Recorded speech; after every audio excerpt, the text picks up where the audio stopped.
शिवजी और माता पार्वती कैलाश पर्वत पर विराजमान थे। हिमालय की शुभ्र चोटियों के बीच मंद मंद बहती पवन और ध्यानमग्न योगियों के जप के बीच माता पार्वती ने महादेव से एक जिज्ञासा प्रकट की। नाथ, लोग तुलसी के पौधे में जल अर्पित करते हैं, परंतु इसका वास्तविक महत्व क्या है? शिवजी मंद मुस्कान के साथ बोले, देवी, इसका उत्तर एक पौराणिक कथा में निहित है। सुनो। प्राचीन काल में धरती पर एक असुर था, जालंधर।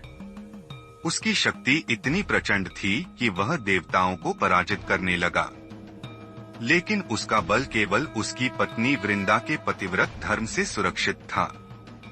वृंदा भगवान विष्णु की अनन्य भक्त थीं और उनके पतिव्रत धर्म के कारण जालंधर अजेय था। जब जालंधर का आतंक बढ़ा तो देवताओं ने विष्णु जी से सहायता मांगी।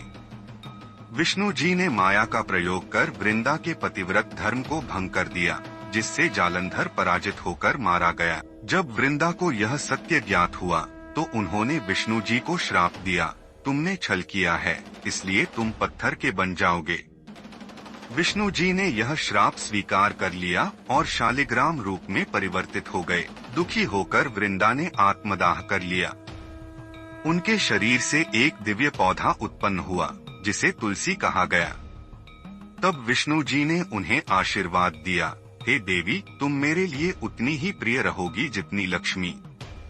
जो भी तुम्हारे पौधे में जल अर्पित करेगा और तुम्हारी पूजा करेगा, उसे मेरे साथ शिव कृपा भी प्राप्त होगी। शिवजी ने बताया तुलसी में जल चढ़ाने का फल। शिवजी ने कथा समाप्त करते हुए माता पार्वती से कहा, देवी, तुलसी न केवल भगवान विष्णु को प्रिय है, बल्कि जो भी श्रद्धा से तुलसी में जल अर्पित करता है, उसके घर में पवित्रता और समृद्धि बनी रहती है। तुलसी के संपर्क से वायुमंडल शुद्ध होता है और इसका आध्यात्मिक प्रभाव व्यक्ति के मन को शांति देता है। माता पार्वती ने श्रद्धा से कहा, नाथ, यह कथा अत्यंत मंगलकारी है। अब से जो भी भक्त सच्चे मन से तुलसी की सेवा करेगा, वह निश्चय ही विष्णु और शिव दोनों की कृपा प्राप्त करेगा। शिवजी ने मुस्कुराते हुए सहमति में सिर हिलाया और कैलाश पर्वत पर पुनः ध्यान का स्वर गुंजायमान हो उठा। माता पार्वती ने शिवजी से कहा, नाथ, यह कथा अत्यंत मोहक और शिक्षाप्रद है, परंतु एक प्रश्न अभी भी मेरे मन में है। यदि तुलसी भगवान विष्णु को इतनी प्रिय है, तो क्या इसे शिवलिंग पर अर्पित किया जा सकता है? शिवजी मंद मुस्कान के साथ बोले, देवी, यह एक गूढ़ रहस्य है। सुनो, इसके पीछे भी एक कथा है। तुलसी के शिवलिंग पर अर्पण का रहस्य। प्राचीन काल में एक असुर था, गंधा।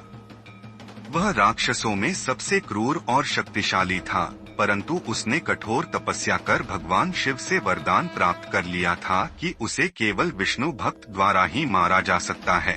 वरदान पाकर वह और अधिक निर्दयी हो गया। उसने देवताओं को हराकर स्वर्ग पर अधिकार कर लिया। कोई भी उसे पराजित नहीं कर सकता था, क्योंकि वह शिवजी का परम भक्त था और सदैव उनकी पूजा करता था। देवताओं ने विष्णु जी से विनती की कि वे इस समस्या का कोई समाधान निकालें।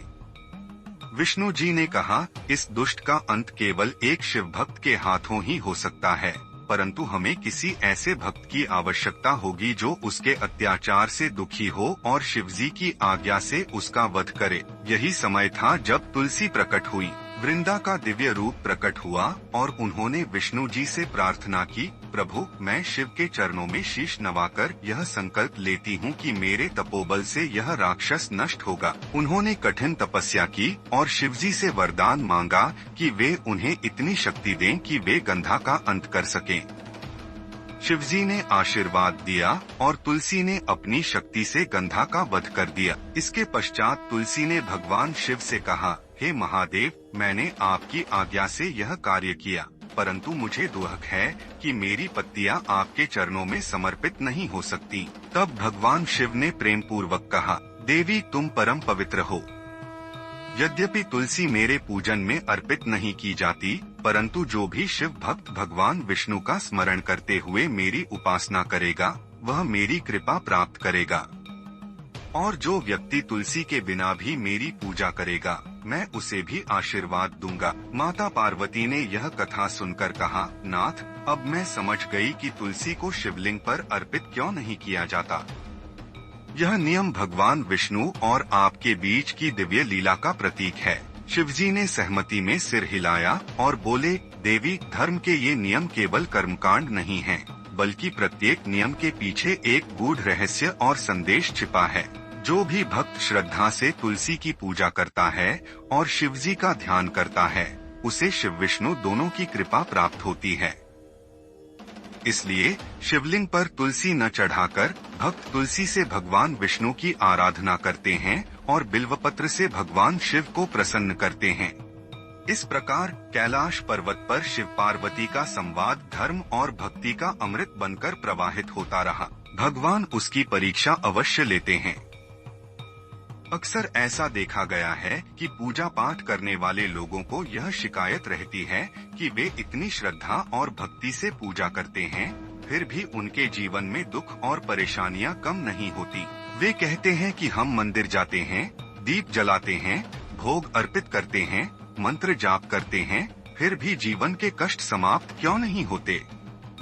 भक्तों के मन में यह विचार आना स्वाभाविक है कि यदि वे भगवान की आराधना कर रहे हैं तो उन्हें केवल सुख और शांति ही मिलनी चाहिए।